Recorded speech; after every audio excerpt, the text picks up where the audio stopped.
বিশ্বের পোশাক ও জুতা শিল্প যখন ধীরগতির বাজার, কম অর্ডার এবং অনিশ্চয়তার সঙ্গে লড়াই করছে, ঠিক তখনই একটি কোম্পানি ভিন্ন চিত্র দেখিয়েছে। যুক্তরাজ্য ভিত্তিক শিল্প সুতা নির্মাতা কস্টস গ্রুপ জানিয়েছে, 2026 সালের প্রথম 6 মাসে তাদের আয় বেড়েছে। কিভাবে এমন ফল সম্ভব হলো, চলুন বিস্তারিত জেনে নেওয়া যাক। কস্টস গ্রুপ বিশ্বের অন্যতম বড় শিল্প সুতা এবং ফুটওয়্যার কম্পোনেন্ট প্রস্তুতকারী প্রতিষ্ঠান। বিশ্বের বিভিন্ন দেশের পোশাক ও জুতা প্রস্তুতকারকদের কাছে তারা জুতা, ইনসোল, প্রযুক্তি নির্ভর উপকরণ এবং অন্যান্য শিল্প সামগ্রী সরবরাহ করে। 2026 সালের 30 জুন সর্বপ্রথম 6 মাসে তাদের আর্থিক ফলাফল প্রকাশ করে প্রতিষ্ঠানটি জানায়, বৈশ্বিক বাজার দুর্বল থাকলেও তাদের ব্যবসার ইতিবাচক প্রবৃদ্ধি এসেছে। প্রতিষ্ঠানটির মোট রাজস্ব হয়েছে $837 মিলিয়ন।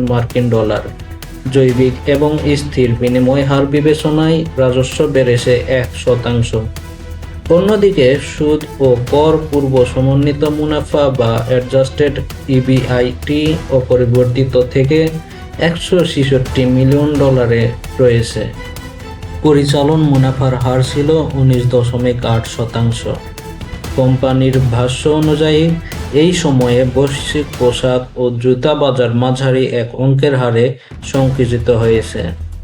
ব্র্যান্ডগুলোর সতর্ক অর্ডার, অতিরিক্ত মজুত কমানোর উদ্যোগ এবং সরবরাহ ব্যবস্থার পুনর্বিন্যাসের কারণে বাজারের চাপ তৈরি হয়েছে। তাহলে প্রশ্ন হচ্ছে, বাজার খারাপ হলেও কস্টস কিভাবে এগিয়ে থাকলো? কোম্পানিটি বলছে, তারা নতুন গ্রাহক যুক্ত করে বাজারে নিজেদের অংশ বাড়াতে সক্ষম হয়েছে। পাশাপাশি দাম নির্ধারণে কৌশলগত অবস্থান এবং পরিবেশ বান্ধব পণ্যের চাহিদা বৃদ্ধি ও ইতিবাচক প্রভাব ফেলেছে। বিশেষ করে তাদের 100% পুনর্ব্যবহৃত সুতা থেকে এসেছে প্রায় $297 মিলিয়ন আয়। এটি দেখায় টেকসই ও পরিবেশ বান্ধব পণ্যের প্রতি বৈশ্বিক আগ্রহ এখনও শক্তিশালী। ফুটওয়্যার বিভাগ থেকেও এসেছে $351 মিলিয়ন রাজস্ব।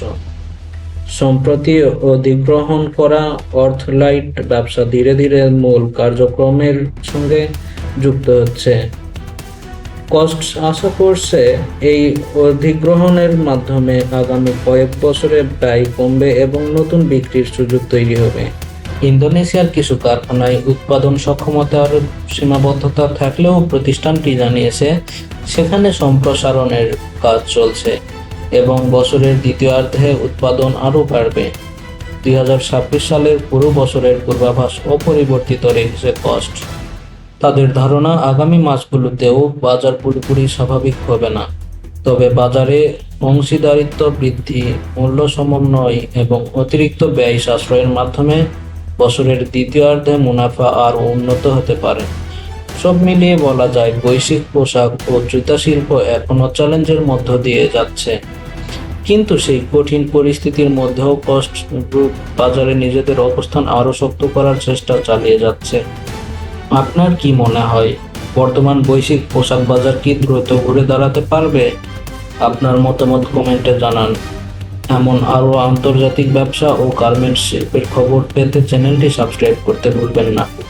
ধন্যবাদ।